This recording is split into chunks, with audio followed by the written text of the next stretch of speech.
shot and keeping track of stuff. It's really hard.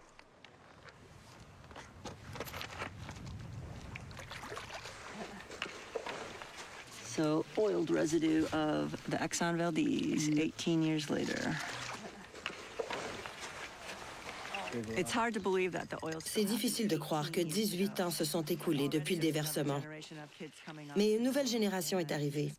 Et particulièrement ici, à Cordova, les jeunes doivent savoir ce qui s'est produit. Cet événement a une importance nationale et même internationale. Les enfants d'ici ont la responsabilité d'expliquer notre histoire au monde entier.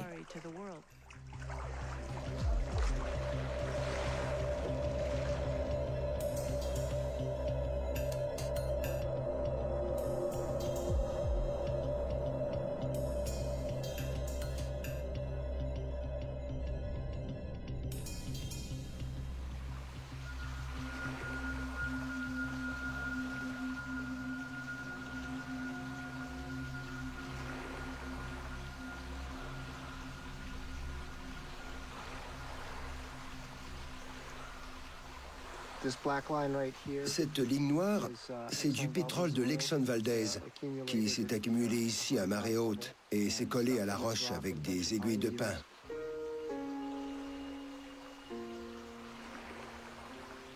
Notre laboratoire fait des recherches dans cette zone depuis 1989, fouillant divers aspects du déversement. Nous voulions connaître la quantité restante de pétrole et sa persévérance parce que Exxon affirmait que la zone touchée représentait la superficie d'un terrain de basketball dans une région de la taille du Rhode Island, c'est-à-dire la moitié de l'île du Prince-Édouard.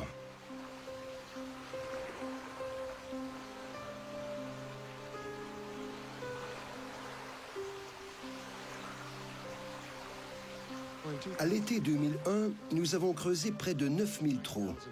Nous avons prélevé des échantillons sur 91 plages. Environ la moitié contenait du pétrole de l'Exxon Valdez. La zone affectée représentait 26 acres, c'est-à-dire environ 100 000 mètres carrés, et contenait 55 tonnes de pétrole. Aujourd'hui, un déversement de 55 tonnes serait considéré comme un déversement majeur.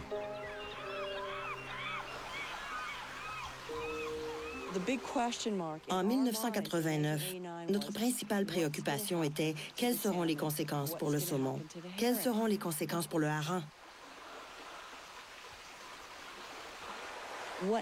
Que va-t-il arriver aux bébés et aux œufs laissés sur les plages? Seront-ils en santé? Pourront-ils se reproduire?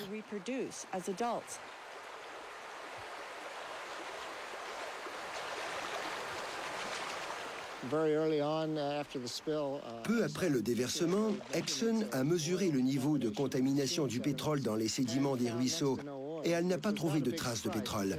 Ce qui n'est pas surprenant car le débit de l'eau dans ces ruisseaux a empêché le pétrole d'y entrer. La question, c'était de savoir comment le saumon rose pouvait être exposé au pétrole. Lorsque la marée monte, l'eau recouvre toute cette région. Et lorsque la marée descend, l'eau s'infiltre dans les sédiments de ce ruisseau et elle s'écoule jusqu'à l'endroit où les saumons pondent leurs œufs. Cette plage est très poreuse. Si j'y verse de l'eau, vous pouvez voir, elle ne mettra que quelques secondes pour s'infiltrer dans les sédiments. Ce que ça démontre, c'est que lorsque la marée descend, l'eau coule sous la plage et transporte le pétrole. Et les composants toxiques, les HAP, peuvent se dissoudre dans l'eau qui les charrie dans les sédiments.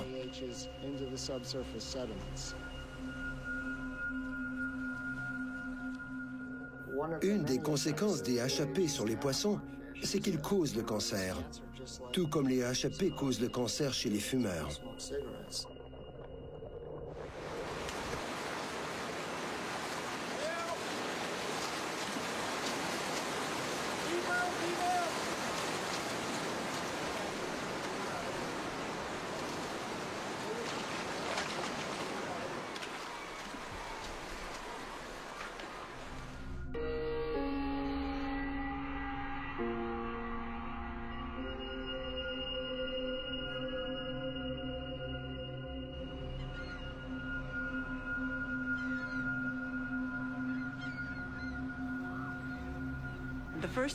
Les premiers signes des dommages à long terme dans cette communauté sont apparus en 1991, quand la migration des saumons roses a été complètement déréglée. Les poissons sont tous arrivés en même temps, en moins de 2 semaines, et ils étaient de très mauvaise qualité. En 1992, la pêche a été un échec parce qu'il n'y a pas eu de poissons. Le saumon rose n'est jamais apparu.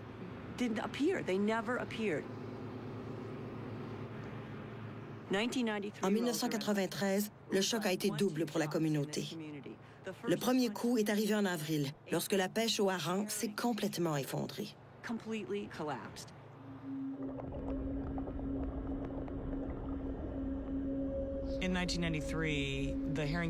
En 1993, le hareng est revenu frayé, mais les poissons étaient malades.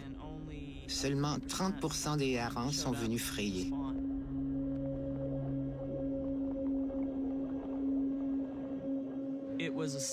On voyait une bande continue de harengs qui nageaient en rond à la surface de l'eau et des goélands à perte de vue qui mangeaient ces harengs. We just entered Rocky Bay coming around the point from Zykov, and up ahead there must be 2,000 or 3,000 gulls, and in the background you can see all the spawn that's been washed up ashore.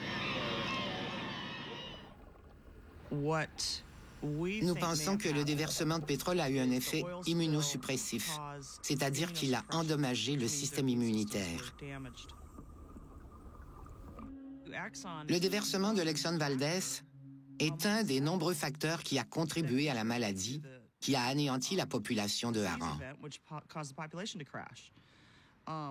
Est-ce que cela serait arrivé sans le déversement? Je ne le crois pas.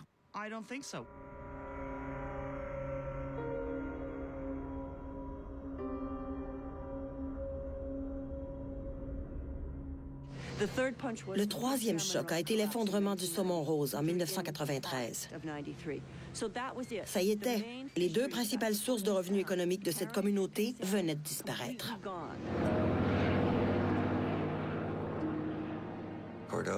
Cordova est un endroit isolé. Aucune route ne se rend ici. Il faut venir soit en avion ou soit en bateau. Pour venir ici, il faut vraiment le vouloir.